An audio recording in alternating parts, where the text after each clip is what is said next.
This is a really exciting day for Syngenta and for the turf industry in the UK. We're here at Gillett's Hill with about 130 of our customers to launch novel insecticide solutions to solve some of the problems that they're really struggling with.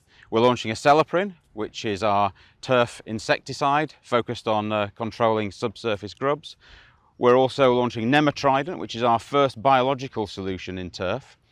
And then we're also launching an integrated offer which pulls the two elements together to deliver more complete control. And why is that important? Well, it's important because the UK turf industry hasn't had a registered turf insecticide for the last 6 years or so. And that's caused a lot of problems for turf managers. So it's great to be able to bring real high quality solutions to the market which will address those challenges that they're facing. We know that the chemical solution delivers excellent control, particularly in the earlier life stages.